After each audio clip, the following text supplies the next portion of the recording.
Hey guys, Astro here from Astronomical Games, and today we're going to be playing 3/4 Home. It's a short little indie game. I've been out here for a while.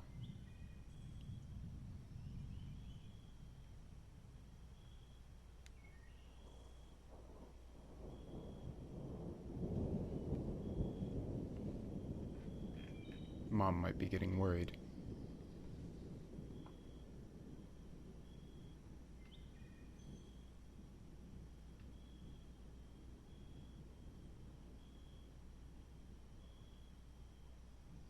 Sounds like a storm coming in.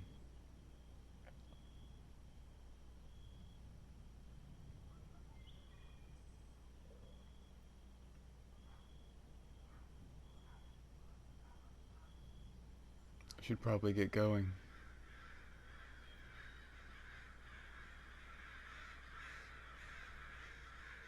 Those birds are really loud. Alright, so we've got a house with like roots on it, it looks like. Yeah, me too. I'm a little confused. Yeah. What's this?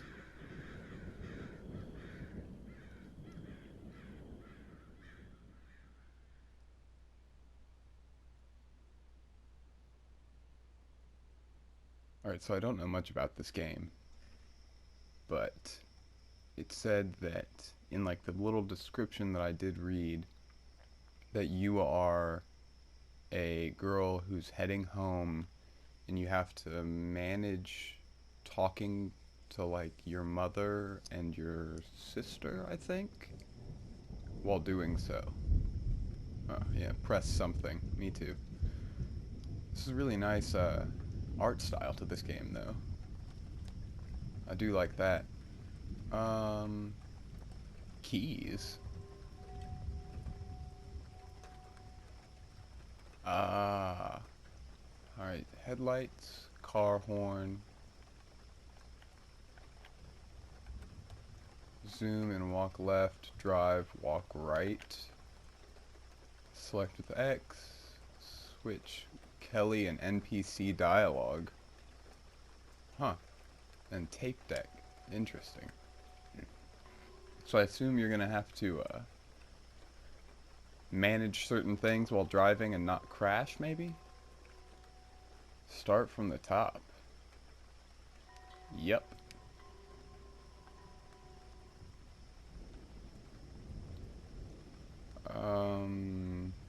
Main game, yeah. And the wind will lift away our rot. Huh. Alright. Here we go. Let's see what this has in store for us.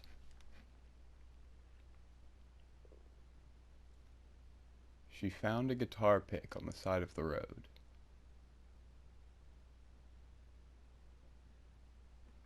Huh.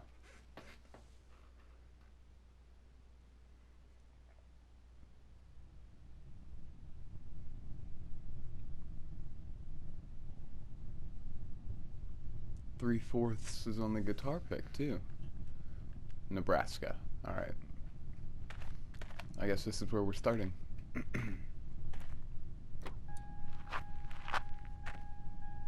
There's that weird house again. Alright, so I'm in the car. Phone vibrating.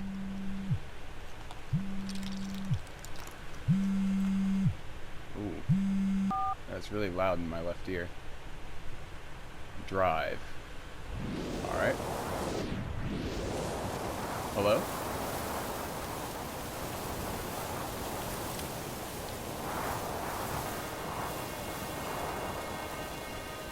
Hello?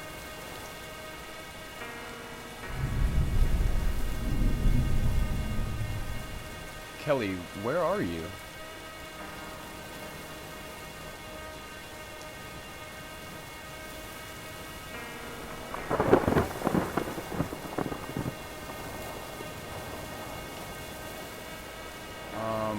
On my way home. From where? Where'd you go? I just took a drive. In this weather? Why?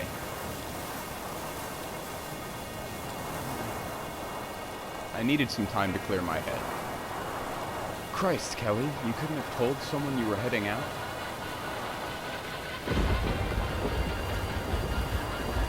Sorry, I'll let you guys know next time. You better. I was worried sick for a minute there. Like I said, I'm sorry. I know you're used to living on your own, but now that you're back home, you have to let us know if you're going to be gone. That's fair. See, I knew you were sensible, so where are you at? The McCarthy's Fields, I think. Way out by the power station? Yeah, I can see it from here. You're a good 20 miles out then. You okay on gas?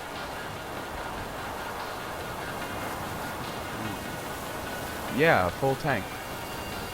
You must not have been driving this whole time then. Not the whole time, no. Okay, mystery girl. Did your dad fill it up for you yesterday?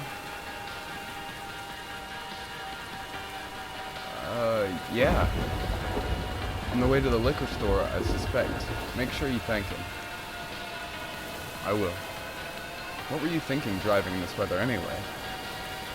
It seemed fine when I left. How long ago did you leave? The clouds rolled in hours ago.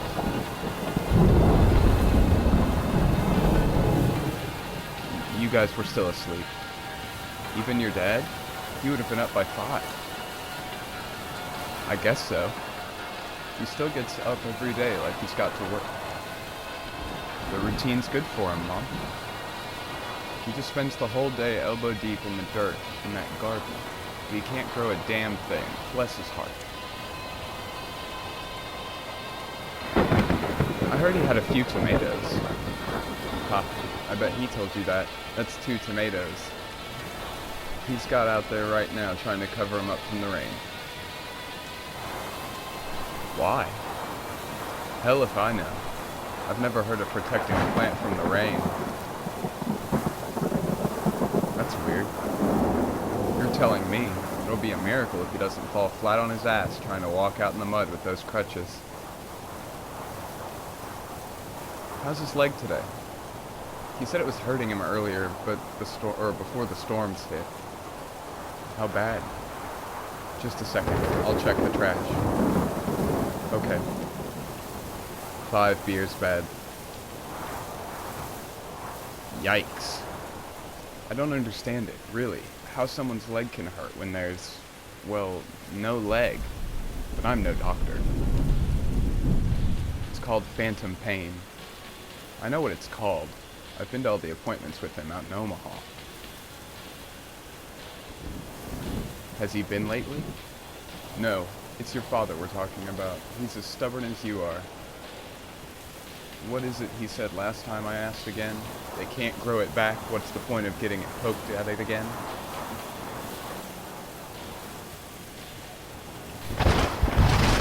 He needs to keep up with his appointments, Mom. You tell him that. He stopped listening to me about it a while ago. I will. Maybe he'll actually listen to you. He's been better since you came home, you know.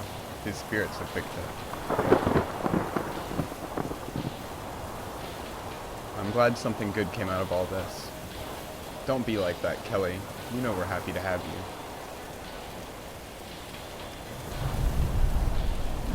Could be better. Could be under better circumstances. You'll be back on your feet in no time, hon. I'm trying. I know you are.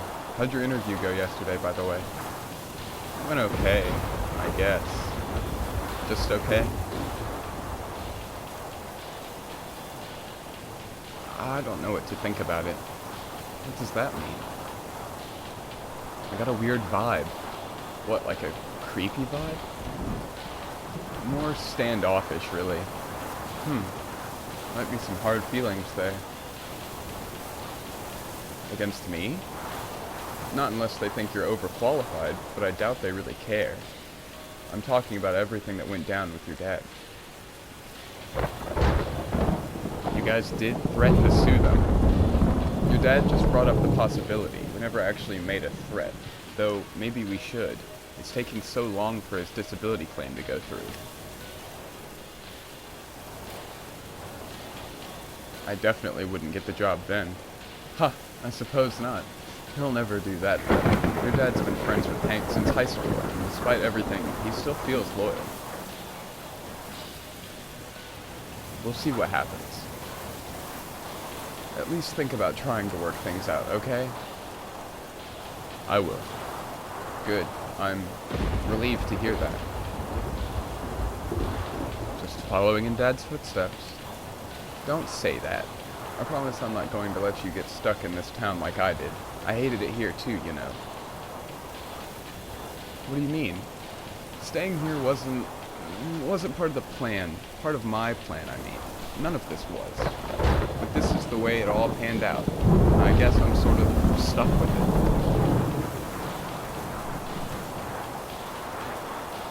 Why are you telling me this? I don't know. I guess this weather just has me in a mood. Forget I said anything, but still, I want you to promise me that you won't stay here any longer than you have to. I promise. Thank you. I'm going to hold you to that, you know. Now, where the hell did your father get to? I thought I heard him come in a minute ago. Send a search party. Just a second. I'm going to look for him.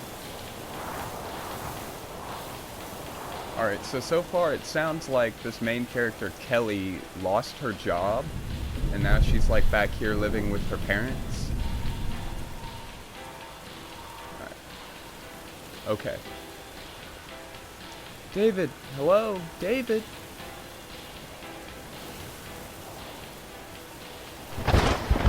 Mom, why are you yelling? I'm looking for your dad. Have you seen him? He's upstairs. He was covered in mud. Are you mad at him? No, honey, I'm not mad at him. What's he doing up there? Are you mad because he got mud on the carpet? He what? Oh, Jesus. What was he thinking? You say that when you're mad. He's taking a shower. Okay, you're right. I'm mad now, but not at you. Good. I didn't get mud on the floor. If I got mud on the floor, would you be mad at me? That depends. Don't do it and we won't have to find out. I wasn't going to. Who are you talking to? Your sister. Do you want to talk to her? No. There's a tornado watch. I'm going to watch the news. Are you sure? Yes. Someone needs to watch the news just in case. Where's Kelly? She should be somewhere with a basement. She is? Is she somewhere with a basement? She's on her way home. Tell her she should drive fast, but not too fast. Getting in a car wreck would be bad too. Not as bad as a tornado, but still very bad. Why don't you tell her?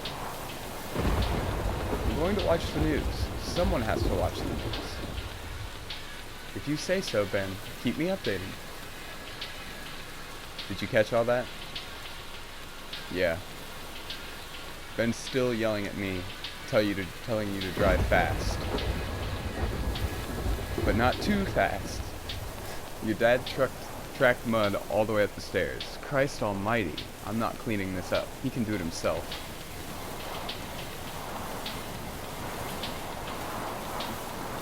It could set in if you wait. I'll let you clean it then. I think Dad's got it.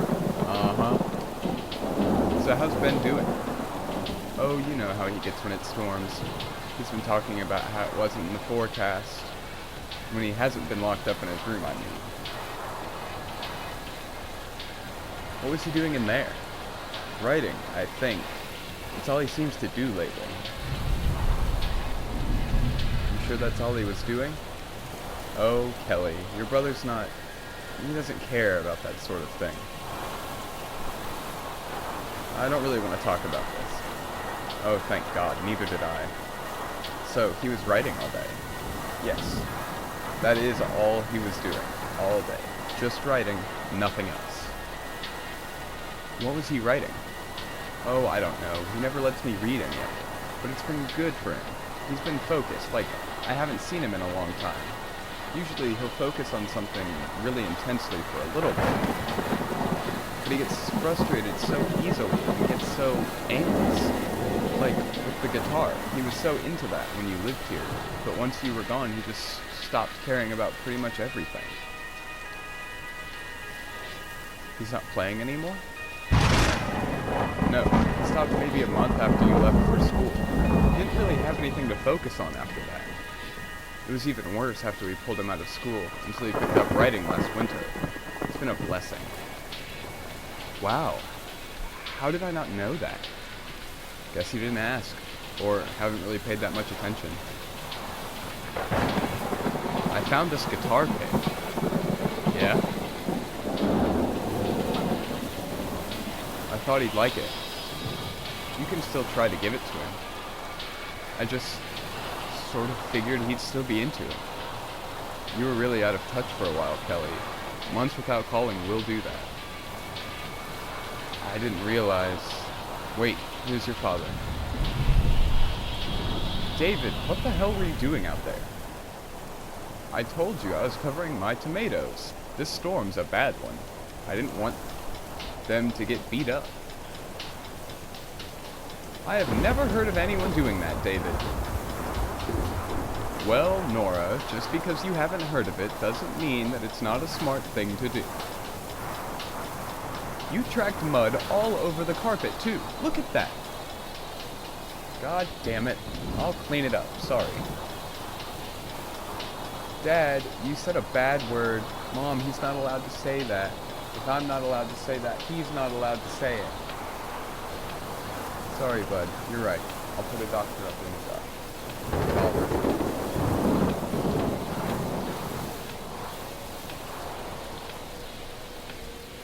That's $27. I get to buy a game when it's $50. That's what you said.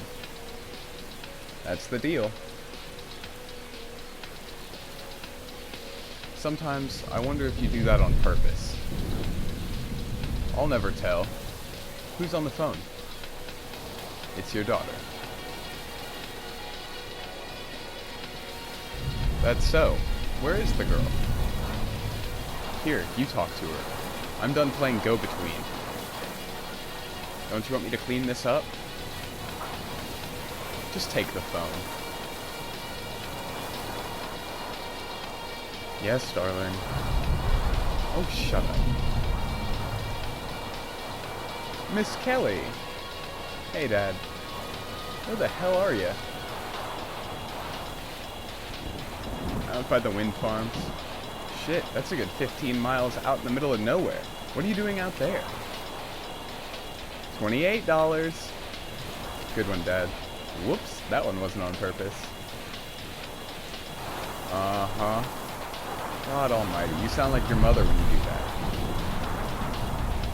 You bring it out in us. It's one of my many talents, according to your mom, anyway.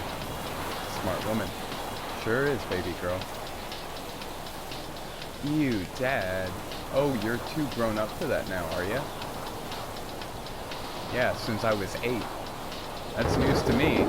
So, what are you doing way out there? I went to the old barn. My parents' place? Yeah. How'd it look? I haven't been out there since the accident. It's looking rough. I don't want to see it like that. I didn't think you would. Ah, hell, this leg. Ben, you hear that time?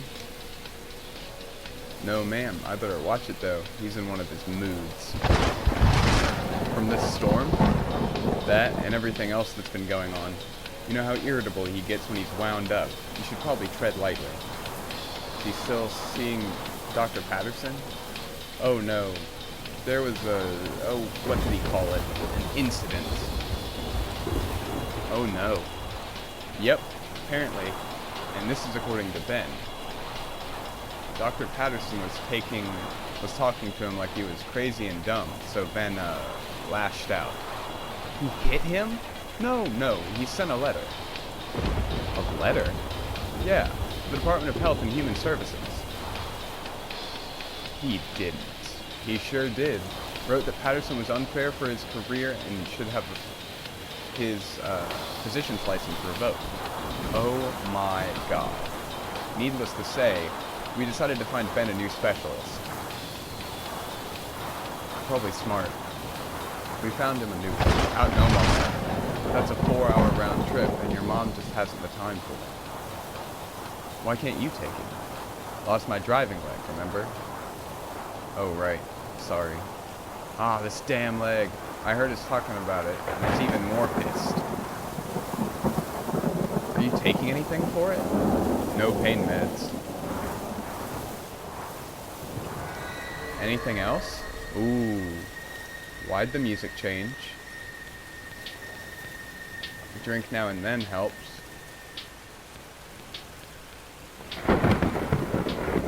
Just now and then. Maybe a little more often than that. I'm gonna turn the music off. Just in case something weird happens again that was like that. Because that was odd.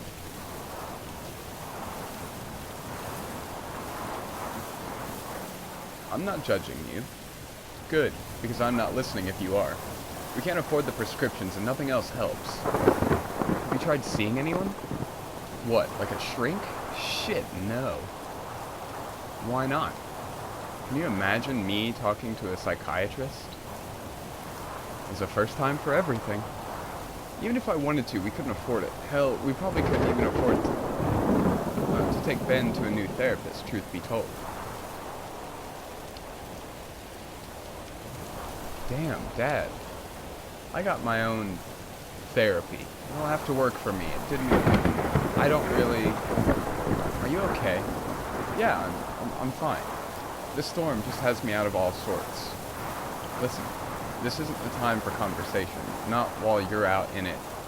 It needs to keep focused on the road. We'll talk about this later. Promise? I promise, baby girl. Okay. So, what were you up to out at my parents' place? Thinking. What about? The future. What about it? How all of this is going to work out. You stop that. We're all going to be fine. Things have a funny way of, well, if not working out, at least going forward. I guess we'll see, huh? That's unavoidable, isn't it? For the most part. If all goes well, I guess it is. Who knows? Maybe our luck will turn around. Your mom could find a better job, my disability could go through, Ben could start seeing his new doctor in Omaha, you could finish up your degree, hell, my garden might even fall through. What were you doing out there earlier anyway? I was covering up the tomatoes. What? Why? To protect them from this storm.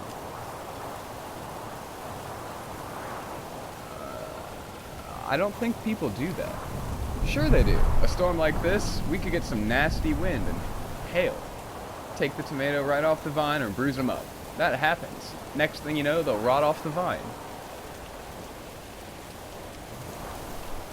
I guess that makes sense.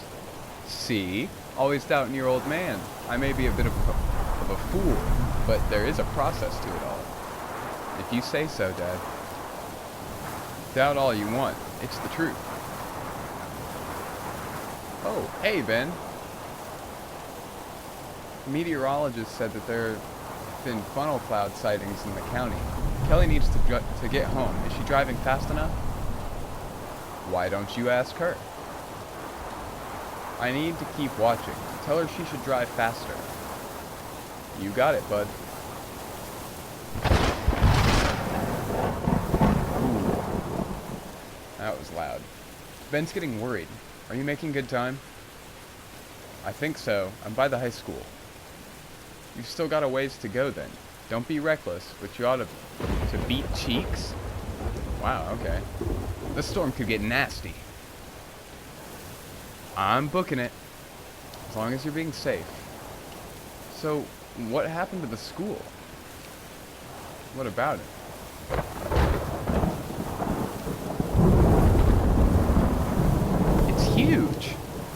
Yeah, it's been spruced up a bit. When did this happen? A couple years back, I guess. It looks completely different. It's mostly empty from what I hear. There's nowhere near enough kids to fill up the classrooms. Then why did they do it? Because they could. The district got some sort of grant from the state.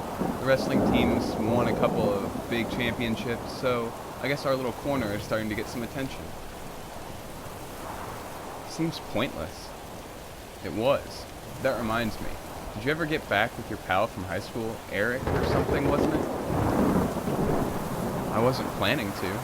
Why not? You two were joined at the hip back then. I haven't seen him in 5 years. And? I'm scared to, honestly. Scared to? What the hell is there to be scared about? What he'll think. What makes you think he'd have something bad to think about you? Oh. I left? I don't get why that matters. Hell, you came back. I said I'd be... Never mind, you're right. That's what I like to hear. It's refreshing hearing those words. She said you were right, didn't she? She did, and I am. Uh-huh. Oh, don't give me that look. What look? That one right there. David, you're imagining things. Why are you fighting? We're not. I was just going into the living room to watch the news. Come on. Okay, they're showing funnel clouds a few miles. Kelly, you know the look I'm talking about, don't you? That glare. You do it too. You know. I know it. See? I'm not crazy. About what we were talking about earlier. Here we go again. I didn't mean... Are those the tornado sirens? Oh, yeah, I hear them. I can hear them too. A tornado! They're showing it on the news! Okay, Ben, you know the drill. Downstairs. But I want to watch it on the news! Benjamin, now. Most tornadoes only stay on the ground a few minutes and travel less than 10 miles. This one's 20 miles, or 12 miles away. Ben, now. Hey, I'm gonna let you go, okay? Is it near me? No, it's east of here. You should be fine. Okay, you guys be safe. We will. I'll see. Don't you dare let her off that phone, David. She needs to pay attention to the road. Nora, I'm hanging up. Like hell you are. Keep her on that goddamn phone. I'll listen to her getting sucked up into that tornado before I have to sit around and just worry about it. There should be so much debris that her phone would be destroyed before you could hear her getting sucked into the tornado. Also, you have to put $2 in the jar. She could get in a wreck, especially with this wind. You would probably be able to hear her if she got in a wreck, unless the phone got thrown out of the car or if she was crushed. Okay, bud, enough of that. You're going to give your mother a heart attack. Ask her if she can see anything. Christ, Nora, here, you ask her. Talk to your mother, Kelly. Okay. Kelly, can you see anything out there? Just rain. No hail? No, just rain. The tornado was east of here. If Ellie went to Grandpa's house, she's northwest of here. She wouldn't see a tornado unless there was another one, which is very possible. I just wanted to make sure, Ben. If Kelly gets sucked into a tornado, or gets in a car wreck, can I have her computer? Benjamin! She won't need it. If she's not using it, no one will be. It wouldn't be fair. I couldn't have it. Okay, bud, I think that's fair. If Kelly gets sucked into a tornado, I'm sure she'd be okay with letting you have her computer. What about her room? Please, Ben, that's enough. I tell you what, we'll leave her room on the table. You never know. We could get some damage here, and her room might have a giant hole in the ceiling. If I were you, I'd wait and see on that investment. Alright, that's a good point. Your brother sometimes, God bless him. Let me talk to him. You sure about that? Yeah. Okay. You asked for it. God, those tornado sirens are like haunting. Ben, here, talk to your sister. I don't want to. You can ask her about that computer. Let me have the phone. Dad says I can have your computer if you crash or get sucked into a tornado. Hello to you too, Ben. He also said that I might be able to have your room, but I'm holding off to see if it's more damaged than mine after the storm before I commit. Smart business. It's just common sense. Anyone who thought about it would have come to the same conclusion. I guess you're right. You guess or you know. You shouldn't have to guess if I'm right or not. I either am or I'm not. You are definitely right. Mom and Dad are arguing in the corner. They don't think I can hear them. What are they arguing about? Mom thinks we should go into the storage room on the east side of the house because she says it's further underground. Is it? No, one of the walls is only halfway covered.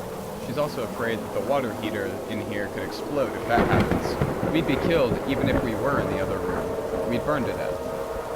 So you guys are in the safest room? We are least likely to be killed by a tornado if we're in this room, but there's no guarantee in either room. Tornadoes and debris are unpredictable. Sounds like you've thought this out. It's just common sense.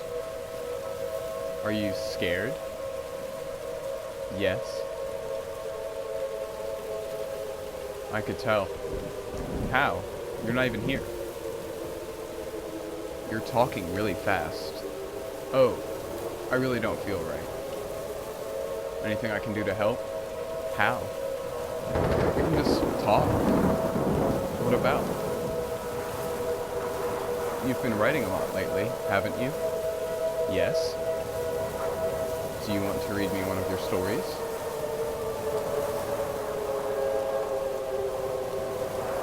Like how we used to tell stories to each other?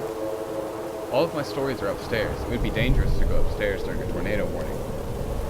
I didn't think about that. I wrote one today. I could tell it to you. Alright. Are you ready? Wait, what's it called? Untitled. Oh, well okay then. Are you ready now? Yeah? A village sat in a wide valley, cut high in the mountains. It was a place of plenty, a gash of green and otherwise cold slate rising above all on all sides. Ooh, it got quiet. Those living in the village called the place View, though those who lived higher in the mountains, mining for precious glints of yellow and blue, called it the Trough. Those in the valley treated this name as an insult, for they thought it was the name unfit for their fair village. The people of View, or the Trough, have lived there for centuries. They were mostly farmers, though a fair number of merchants made a home in the valley for most of the year, save for the month when they would venture upwards into the mining towns to sell their harvest's bounty at a premium. They would return home with bags filled with chips of yellow and blue tied to their fine leather belts, clinking brightly with the wealth. The next year they would trade half of their shining flints to the farmers for a share of the harvest that they would, in turn, cart up to the mining villages yet again. Food flowed up and onward from the valley, and the yellow and blue would trickle down, gathering in the valley, like a collection basin. This continued for hundreds, perhaps thousands of years. Dozens of generations of farmer fathers and merchant sons were born, grew wealthier, and were buried beneath the plush pasture of the valley, until the beasts descended. The mining folk in the higher reaches of the mountains have passed tales of the beast around for as long as their history stretched, At the highest peak of the northernmost mountain, they said, lived the beast. It watched in all directions through slit eyes, biding its time until it would enact a calamity. It was a nightmare of immeasurable and terrible power. The miners would whisper, a thing of abject cruelty. But it was also a patient creature.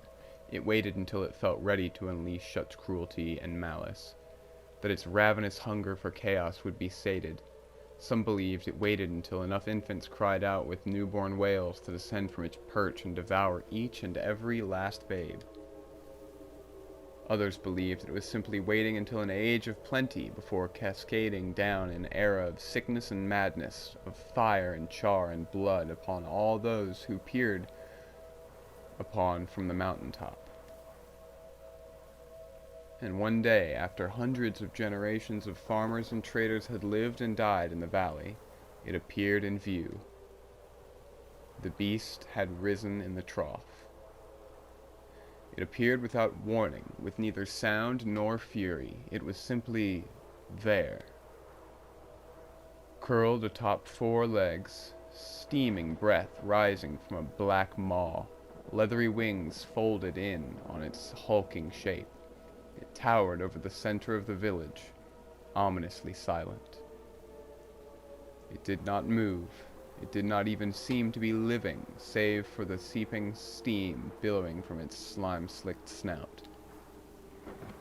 The village's warriors were called to arms, the ceremonial horn echoing off the walls of the valley, aching toward a pregnant silence. After a moment stretched thin, they rushed towards the beast, their spears angled at its massive form. The rest of the village watched from the safety of embroidered drapery as the spears splintered against the beast's hide, the honed blades shattering like glass. The warriors fell to the earth, crying out, while their arms, as splintered as their spears, hung lifeless by their sides. The beast did not stir. The village's warriors were buried the next morning, having perished during the night. Those who tended to their wounds would later claim their eyes turned black as if their light was leached from them. The people of View, or the Trough, gathered to discuss what was to be done. The beast slumbered, but for how long? Why did it sleep? And perhaps most worrying of all, how it arrived in their valley. Not a soul had seen its arrival. It was almost as if the thing had simply materialized in the center of the village, or, some proposed, it had emerged from the earth itself. But if that were the case, how had the soul, their valuable, rich, rare earth, the source of their plenty and their affluence, birthed such a terrible creature? The villagers waited for their plight. Wailed. We have done nothing to deserve this, they cried. We should not have to carry this burden. Some were quick to suggest leaving, but where would they go? The villagers decided to stay in their valley. The creature slept, and the creature breathed.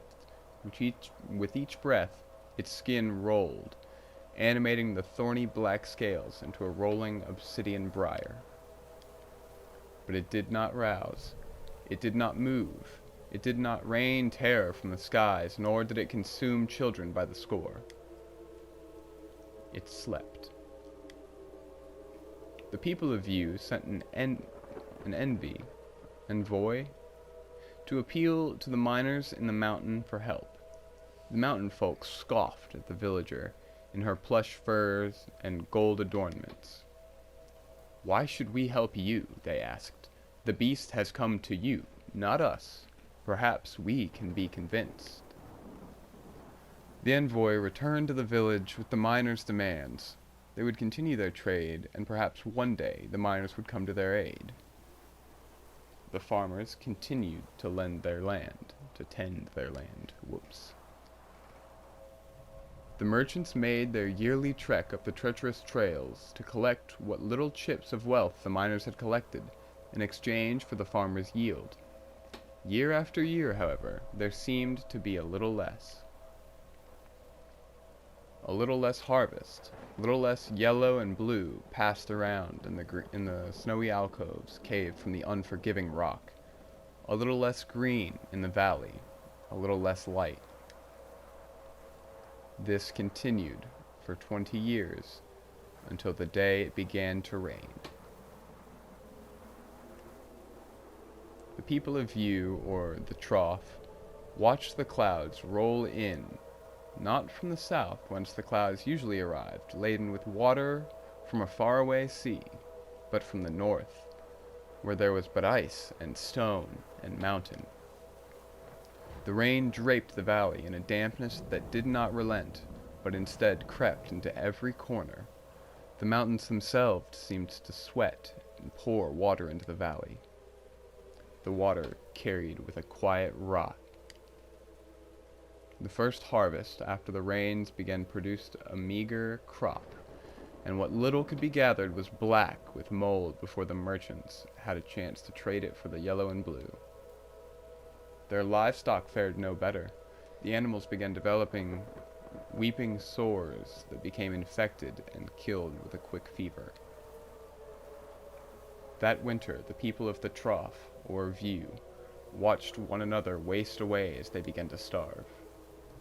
The envoy was sent back into the mountains to beg for help once again, but found the mines deserted. The people of View were truly on their own. The next harvest was worse. Every last crop had turned mealy and infested before midsummer. By the end of the season, the last of their livestock were dead. The people of the Trough watched one another descend into a state of hungry madness, devouring the rotting wood, sloughing from their homes in a slimy heap, and their fine leather belts that once held yellow and blue now sprouting spores of black mold. The village and its residents were rotting away. A group of villagers approached the beast after the last of their livelihood had perished, slogging through the swamp and waist-high mud to make a plea to the beast. "We are sorry if we have offended you, mighty creature. We offer ourselves to you in hopes that our sacrifice will satisfy your hunger." In unison, the villagers submerged themselves into the tarry mud, suffocating in the muck. The beast slept. As the rains from the north continued into their third year, the few remaining people in the Trough began to prophesy about the beast. It had come and brought with it great devastation. They could agree. It had brought the rains from the north, and it had brought a rot to the village that would not relent. Squatting in what little remained of their crumbling homes, they dreamt of the day that the beast would be satisfied, when it would wake and leave their valley and allow them to farm the land. They dreamt of the day that the miners would return, bringing with them their precious bits of wealth. "The time will come," they said, "when the beast will wake from its slumber and spread its wings, reaching from one end of the valley to the other. And with a beat of those mighty wings, it will ascend aloft a squall." Alright, I noticed as I was reading that there was a big bird sort of creature that flew along the skyline. "And the wind will lift away our rot." The villagers waited for this day to come. A generation came and went, born into the rain and long rotten in the moldy dirt. The few survivors had long abandoned hope that the beast would return to its mountainous perch. It was perpetual, a manifestation of their loss. The beast slept. Until it did not.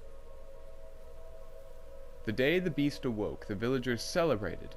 They watched it stretch its long, horrible form into shape, hide shuddering as it took the decades of rain from the thorny scales. They sang to the beast as it stood uncertainly and reared on its haunches, unfolding the scarred leather wings from one end of the valley to the other. The time of the beast's departure had finally arrived. The time had come for the cleansing wind. The beast beat its wings, emitting a tired and ugly groan as it lifted from the sodden earth. With a final sigh, it shot high into the air, sending a great gust of wind through the valley that toppled what dismal dwellings remained haphazardly standing. The valley was wiped clean. The villagers were knocked from their feet by the rush of wind as they struggled upright. They felt the sun on their skin for the first time. They rejoiced, their pale forms dancing in a pitiful display of frailty. They could return to the ways of their ancestors. They could know plenty. They planted their first crop before the grass had even greened, with a newfound acuity for their hunger pains that plagued them constantly. But the grass did not wax green, and the crops did not grow. The decades of rain from the north had left the earth poisoned. There was no going back. They wept, convinced that they were doomed by their ancestors' actions, that the beast had punished them for some forgotten guilt. Their rot had been lifted. In its place, sterility. The sun shone, but it was upon a new land, a land turned to jagged, unforgiving slate, where perhaps bits of yellow and blue could be scavenged if one dug deeply enough to find a petrified leather belt. That's the end. You remembered all that? I don't have it with me to read. I obviously remembered it. Did you like it? I did. I'll print you a copy. What were you doing at Grandpa's house today?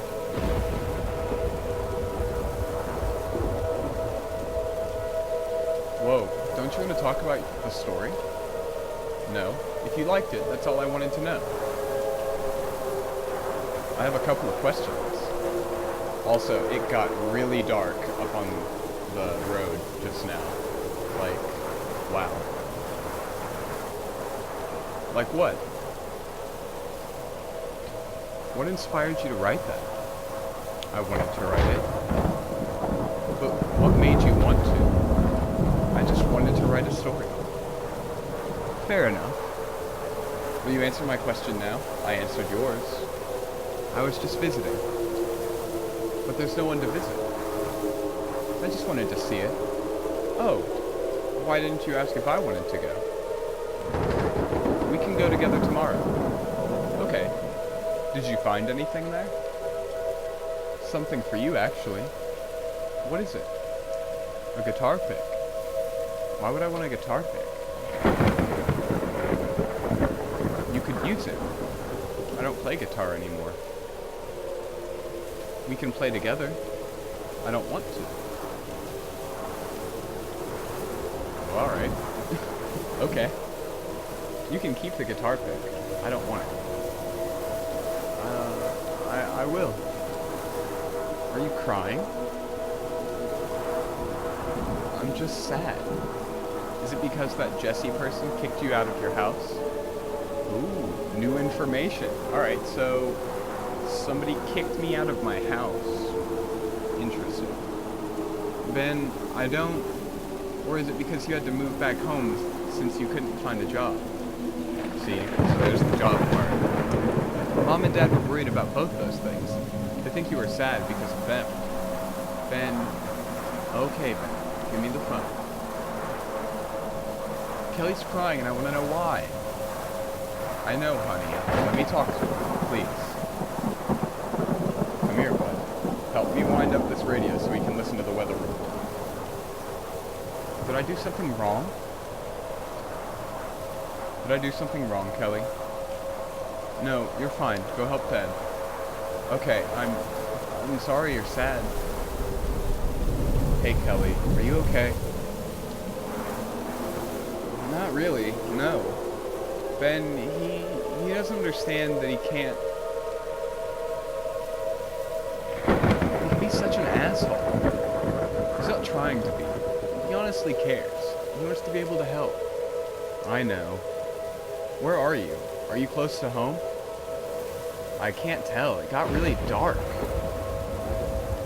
I can't believe the sirens are still going off.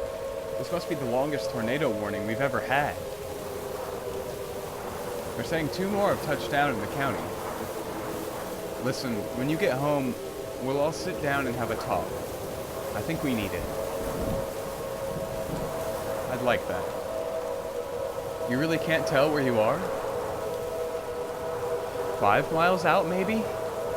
Okay. Make sure you... What's that noise? Kelly, I'm going to have to let you go.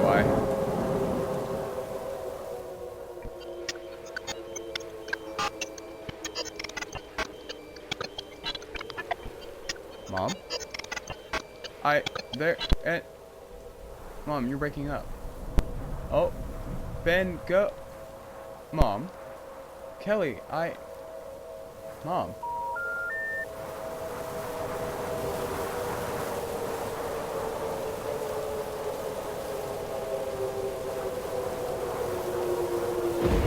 Shit's right. Oh my god.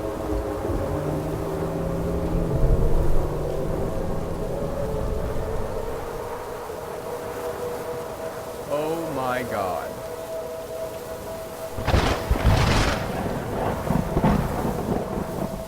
That can't be it. You've got to be kidding.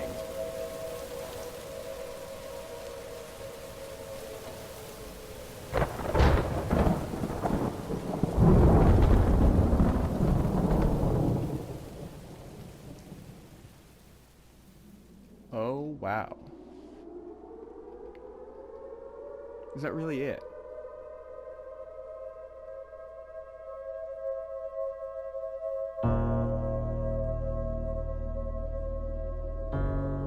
I'm assuming they're dead. Wow.